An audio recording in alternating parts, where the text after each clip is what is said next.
Hello and welcome, students. Today, we are diving deep into one of the most interesting chapters you'll study, Poets and Pancakes by Ashoka Mitran.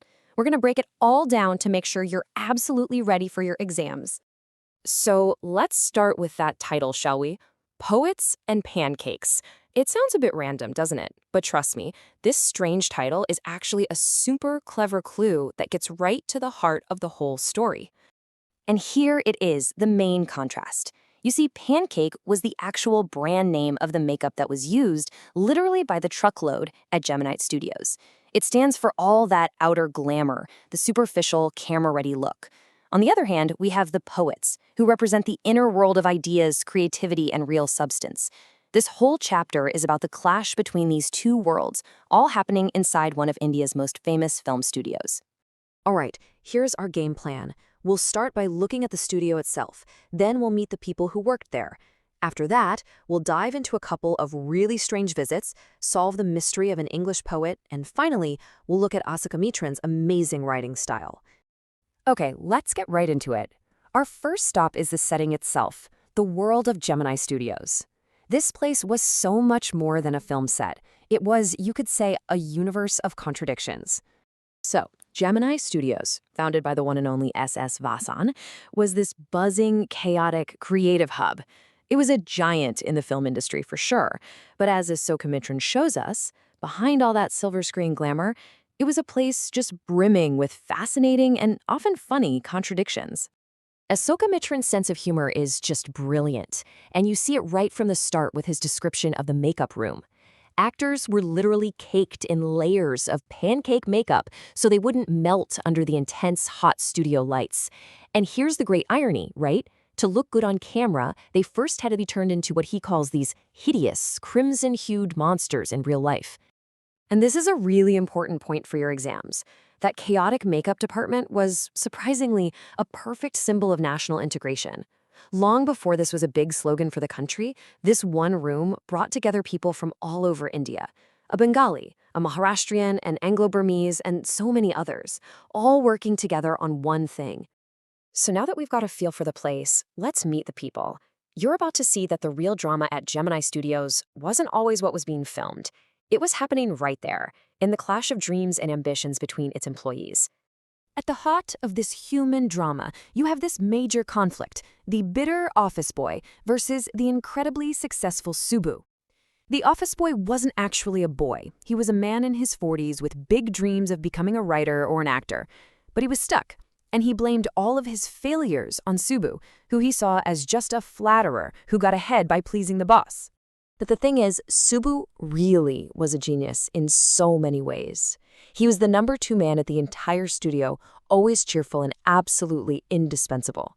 You know, if a producer was ever stuck on a scene, Subbu could come up with 14 different ways to shoot it, just like that. He was talented for sure, but his greatest quality was his complete and total loyalty to the boss, which made him both a huge asset and, of course, a target for a lot of jealousy. Okay, the story now takes a very interesting turn. The closed-off little world of Gemini Studios is suddenly paid a visit by some very, very unusual guests from the outside world. So this group called the Moral Rearmament Army, or MRA, shows up. We're talking about 200 people from over 20 different countries. Some people at the studio kind of joked that they were an international circus, but they were actually a whole lot more than that. And even though some folks called them a circus, their impact was huge. The MRA's plays were so professional. Their sets and costumes were top-notch. And one of their techniques, the way they did sunrise and sunset scenes in a play called Jotham Valley, was so good that Tamil theater copied it for years and years afterwards. So, what was really going on? Why were they welcomed with open arms? Well, it turns out that the boss of Gemini, Mr. Vasan, and most of his staff were strongly anti-communist. Hosting the MRA, which was also an anti-communist movement, wasn't just about enjoying some good theater. It was a quiet but very clear political move. Next up, the studio gets another visitor, and this one leaves everyone completely confused. This whole episode is a perfect example of the massive cultural gap between the world of Tamil filmmaking and English literature. His visit was a total mystery. I mean, Why on earth was an English poet giving a speech to a room full of people who made Tamil films? And to make it worse, his British accent was so thick that nobody could understand a single word he was saying. You can just picture it. The whole thing was just this exercise in complete confusion and very polite, baffled silence. So this puzzle just hung in the air for years. Asokamitron only figured it out much later, piece by piece. First, he came across a magazine called The Encounter and saw that Stephen Spender was the editor. Okay, that's one clue. Then the final piece of the puzzle fell into place when he found a book, a collection of essays called The God That Failed. And there it was, the big reveal. Mr. Vossen hadn't invited Stephen Spender because he was a poet. He invited him because Spender was one of the writers in that book, a writer who had described his journey into and then his disillusionment with communism. The mystery was solved. The visit was never really about poetry at all. It was about politics. All right, for our last section, let's look at the author's craft. To really understand this chapter for your exams, you need to see how Asokamitron tells the story. It's not just what happens, but his clever use of humor, satire, and irony that makes it so powerful. Asokamitron uses this gentle, witty humor to talk about some pretty serious stuff.